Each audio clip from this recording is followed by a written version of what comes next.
একজন yellow ট্যাক্সির garage দিয়েছিল, যদিও এই দেশ থেকে কম্পিউটার সায়েন্সে ব্যাচেলার করেছিল, চাকরি পায় না।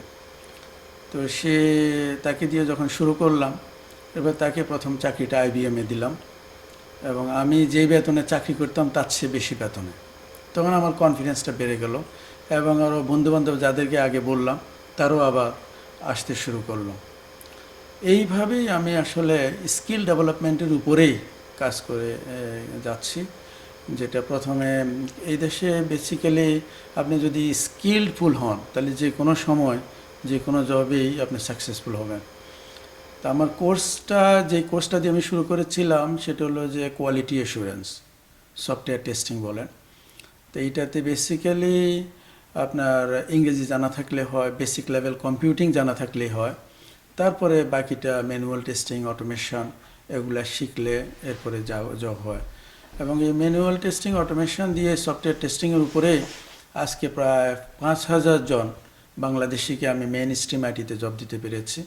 এদের বেতন ইন অ্যান অ্যাভারেজ $100,000, 80,000 থেকে শুরু হয়, $200,000 ইয়ারলিও কাজ করছে। তো এর বাইরেও যে ডেটাবেজ অ্যাডমিনিস্ট্রেশন আছে, প্রজেক্ট ম্যানেজমেন্ট প্রফেশনাল আছে। আমার স্টুডেন্টদের মধ্যে যে 5,000 জন চাকরি করে, এর মধ্যে প্রায় 500 পিপল এখন লিড এবং ম্যানেজার হিসেবে কাজ করে।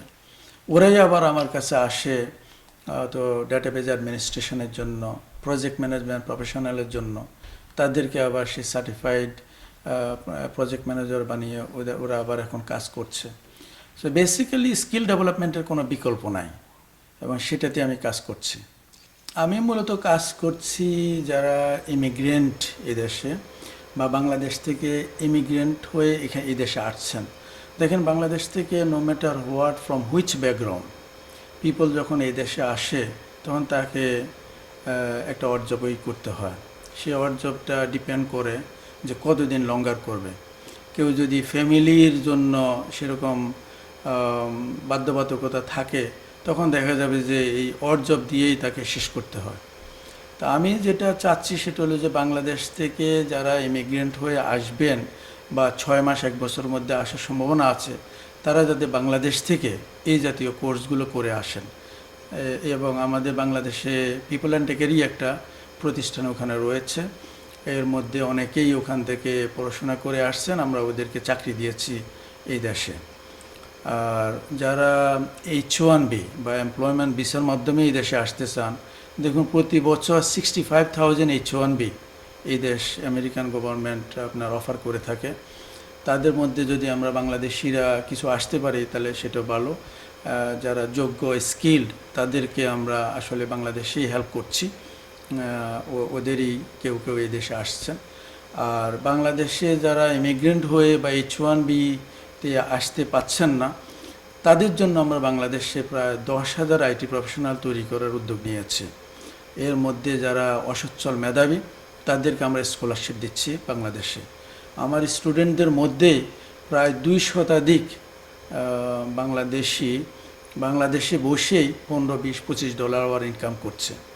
তো আমরা এটাকে বৃদ্ধি করতে চাই, বেসিক্যালি আউটসোর্সিং প্রজেক্টগুলোতে কাজ করতে চাই। এবং এই যে বাংলাদেশের জন্য আমাদের কোর্স কারিকুলাম ভিন্ন, যেমন Android application development, iOS development, graphic design, web development, SEO, এই ধরনের ছোট ছোট কোর্সগুলো আমরা অফার করে থাকি।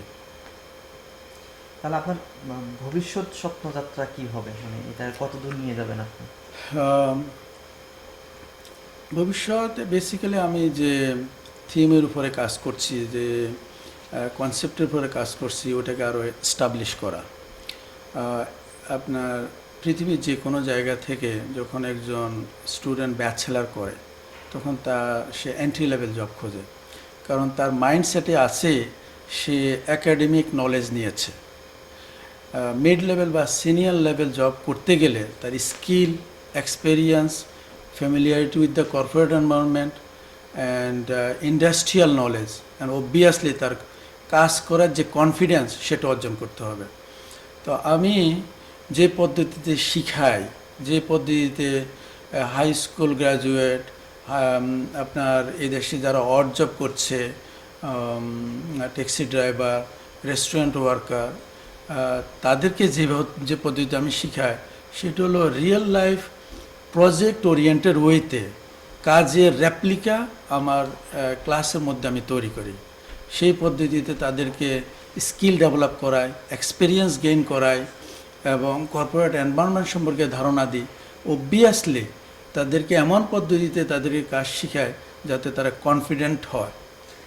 যারা এই দেশেও যারা ব্যাচেলার করেছে বা মাস্টার্স করেছে তারাও আমার স্টুডেন্ট, ইভেন পিএইচডি করেছে তারাও স্টুডেন্ট। তো তাদের ক্ষেত্রে যেটা সুবিধা হয় 4 মাসে তারা কমপ্লিট করতে পারে ইজিলি, এবং সাথে সাথে ওরা জব পেয়ে যায়, এবং যখন জব পেয়ে যায় তাদের প্রমোশনটা বা নেক্সট লেভেলে যাওয়াটা ইজি হয়ে যায়। আর যারা হয়তো ব্যাচেলার করে নাই বা কম্পিউটার সায়েন্সে পড়াশোনা করে নাই, তাদের জন্য যেটা হয় 4 মাসের পরিবর্তে হয়তো 2টা সেশন লাগে, 8 মাস লাগে, ও ইভেন 1 বছর লাগে। মানে আমি তাদেরকে এমন সুযোগ দিই যাতে 2 বা 3 বারও তারা রিপিট করতে পারে। তো রিপিট করার পরে স্কিলটা যখন ডেভেলপড হয় তখন ইজিলি এই দেশে চাকরি পাওয়া সম্ভব। আমরা চাই যে চাকরি পাক এবং চাকরিতে সাস্টেইন করুক এবং চাকরিতে গ্রো হোক, এবং it is working that way.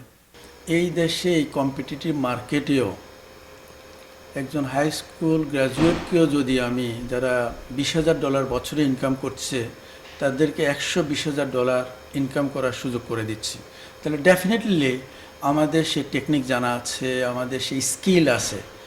এইটাকে যদি আমরা বাংলাদেশে দিতে পারি তাহলে বাংলাদেশের লোকজন উপকৃত হবে। যেভাবে বাংলাদেশে বসে 200 পিপল আপনার $10, $15, $20 আওয়ার আউটসোর্সিং প্রজেক্টে কাজ করছে। তা আমরা বাংলাদেশের গভর্নমেন্টের তো অনেক কাজ হচ্ছে। আজকে দেখেন কোনো এক সময় বাংলাদেশকে বটমলেস বাস্কেট হিসাবে জানতো, সেই বাংলাদেশকে কিছুদিন আগেও ডিজাস্টার বাংলাদেশ হিসাবে আপনার গুগলে সার্চ করা হতো, এখন সার্চ করে ডিজিটাল বাংলাদেশ। আমি মনে করি অদূর ভবিষ্যতে বাংলাদেশকে রোল মডেল বাংলাদেশ হিসেবে সার্চ করবে, এবং সেই হিসাবে সরকার কাজ করছে। তা আমরা সরকারের সাথে সেই সমন্বিতভাবে সরকারের সেই উদ্যোগের সাথে কাজ করে যেতে চাই, যাতে করে আপনার দেখেন ইকোনমির 5টা স্তম্ভ, 4টা স্তম্ভ, এর মধ্যে বাংলাদেশে রেমিটেন্স, গার্মেন্টস এবং এগ্রিকালচার।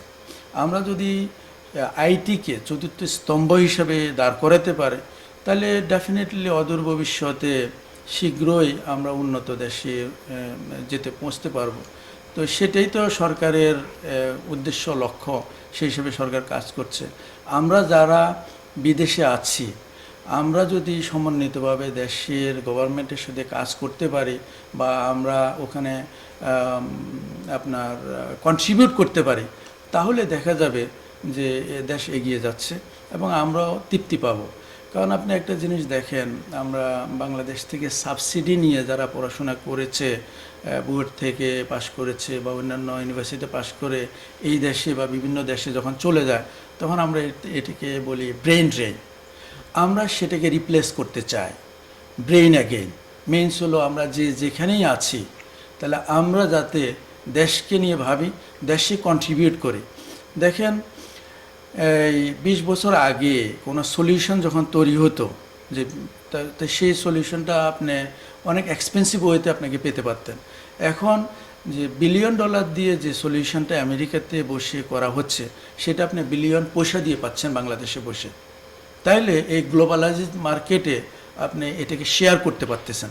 তা আমরা যারা বাইরে এক্সপার্ট, আমাদের সেই এক্সপার্টিস যদি দেশের সাথে যদি শেয়ার করি, দেশকে যদি কিছু দেওয়ার চেষ্টা করি, দেশকে নিয়ে যদি আমরা ভাবি, তাহলে ডেফিনেটলি দেশের সেই আইটিকে আমরা 4র্থ স্তম্ভ হিসাবে এবং প্রধানতম স্তম্ভ হিসাবে আমরা দেখতে পারি, যেটা আমাদের জন্য সুবিধা। ভয়ঙ্কর ব্যাপার হলো আমরা এখন গার্মেন্টসের উপরেই বেশি নির্ভরশীল। ইমাজিন যদি গার্মেন্টসের যদি ধস নামে, তাইলে আমরা কোথায় যাব?